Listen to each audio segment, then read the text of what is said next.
தமிழக வெற்றிக் கழகம் தலைவர் விஜய் ஐஸ்கிரீம் சாப்பிடும் குழந்தைகள் போல் பேசிக் கொண்டிருக்கிறார். அதிமுக முன்னாள் அமைச்சர் கே.டி. ராஜேந்திரபாலாஜி விமர்சனம். அரசியலில் நடிகர் விஜயை ஒரு ஜோக்கராக பார்க்கிறார்கள் எனவும் விமர்சனம் செய்தார். சிவகாசியில் முன்னாள் அமைச்சர் ராஜேந்திரபாலாஜி செய்தியாளர்களை சந்தித்தபோது கூறியதாவது: பள்ளியில் ஐஸ்கிரீம் சாப்பிடும் குழந்தைகள் போல நடிகர் விஜய் விளையாட்டுத்தனமாக பேசிக் கொண்டிருக்கிறார். ஊர் உலகத்தில் நாட்டு நடப்பில் என்ன நடக்கிறது என்பது விஜய்க்கு தெரியவில்லை. விஜய் பேசும் வார்த்தைகளில் நிறைய விளையாட்டுத்தனம் உள்ளது. அவர் சினிமாவில் சிரிப்பு நடிகராகவோ ஆக்ஷன் நடிகராகவோ நடிக்கலாம். ஆனால் அரசியலில் விஜய் நடிப்பு எடுபடாது. நடிகர் விஜயை ஒரு வேடிக்கை பொருளாக வாக்காளர்களும் பொதுமக்களும் அரசியல் ஆர்வலர்களும் பார்க்க ஆரம்பித்துவிட்டனர். விஜய் பேசி வருவது அவரை ஒரு நல்ல எதிர்கால அரசியல் தலைவராக உருவாக்கக்கூடிய பேச்சாக அவரது பேச்சு இல்லை. உலகத்துக்கே தெரியும், அதிமுகவுக்கும் திமுகவுக்கும் தான் போட்டி என்பது தேர்தல் களத்தில் வைக்கக்கூடியது. அதிமுக மற்றும் திமுக ஆகிய இரண்டு சிங்கங்கள் தான். ஒன்று எடப்பாடி பழனிசாமி தலைமையிலான அதிமுக, மற்றொன்று ஸ்டாலின் தலைமையிலான திமுக. இதில் தேர்தலில் வெற்றி பெறப்போவது யார் என்பதுதான் பேசும் பொருள். இதில் அதிமுக வெல்லும் என்பது 100% மக்களின் கருத்து.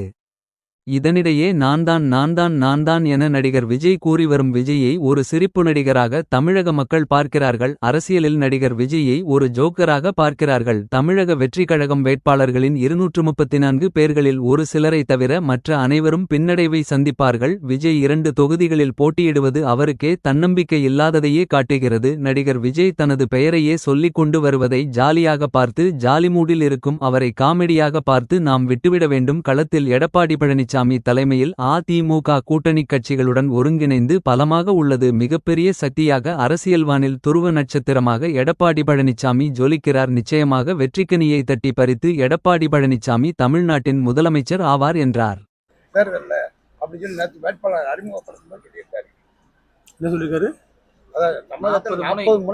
போட்டி கூட இருக்கட்டும். ஆனா போட்டி வந்து பாத்தீங்கன்னா எங்களுக்கும் களத்தில் நிக்கிற நாங்களும் திமுகவும் தான் போட்டி. ஐஸ்கிரீம் சாப்பிட்ற பிள்ளைங்க, ஸ்கூலில் ஐஸ்கிரீம் சாப்பிட்ற பிள்ளை இப்படி தான் பேசிக்கிறீங்க, விளையாட்டுத்தனமாக பேசுங்க. அது மாதிரி அவர் விளையாட்டுத்தனமாக பேசிக்கிறீங்க. ஊர் உலகத்துக்கு நாடு நடப்புல என்ன நடக்குது எல்லாம் ஊருக்கே தெரியும். இதை பேசுறாருன்னா அவருடைய வார்த்தையில் எவ்வளவு விளையாட்டுத்தனம் இருக்குது. அவர் சினிமாவில் சிரிப்பு நடிகராக நடிக்கலாம், ஆக்ஷன் நடிகராகவும் நடிக்கலாம். ஆனால் வந்து அரசியலில் அவருடைய நடிப்பு விடக்கூடாது. அவர் வேடிக்கை பொருளாக இப்போ வந்து தமிழக மக்கள், வாக்காளர்கள், பொதுமக்கள், அரசியல் ஆர்வலர்கள் பார்க்க ஆரம்பிச்சிட்டாங்க. விஜயனுடைய பேச்சு வந்து ஒரு நல்ல ஒரு தேர்ச்சியான ஒரு அரசியல் தலைவராக உருவாகக்கூடியவருடைய பேச்சாக தெரியவில்லை. உலகத்துக்கே தெரியும், அதிமுகவுக்கும் திமுகவுக்கும் தான் போட்டி. களத்தில் இருக்கக்கூடியவர்கள் 2 சிங்கங்கள் தான். ஒன்று அதிமுக தலைமையில் உள்ள எடப்பாடியார், ஒன்று ஸ்டாலின் தலைமையில் உள்ள திமுக. இதில் வெற்றி பெற போவது யார் என்பதுதான் இன்றைய பேச்சு பொருள். இதில் அதிமுக வெல்லும் என்பது 100% மக்களுடைய கருத்து கணிப்பு. இதில் வந்து ஊடகக்காரன் நான் தான் சொல்வது வந்து வேடிக்கை பொருளாக அவரை பார்க்கிறார்கள். அவரை சிரிப்பு நடிகராக பார்க்க ஆரம்பித்து விட்டார்கள். இப்போ அரசியலில் ஒரு ஜோக்கராக பார்க்கிறார்கள். அவங்க வேட்பாளர் 234 பேர் அறிமுகப்படுத்தியிருக்காங்க. 234 பேரில் வந்து ஒரு 1-2 பேரை தவிர மற்ற எல்லாரும் வந்து மிகப்பெரிய பின்னடைவை சந்திப்பார்கள். விஜய் அது மாதிரி 2 இடத்துல போட்டிடுறாரு. அவருக்கே தன்னம்பிக்கை இல்லை. தன்னம்பிக்கை இல்லாத காரணத்தினால 2 இடத்துல நிற்கிறாரு. 2 இடத்துல அவர் பேரை அவரே சொல்லிக்கிறாரு. அவரே சொல்லிக்கிறாரு.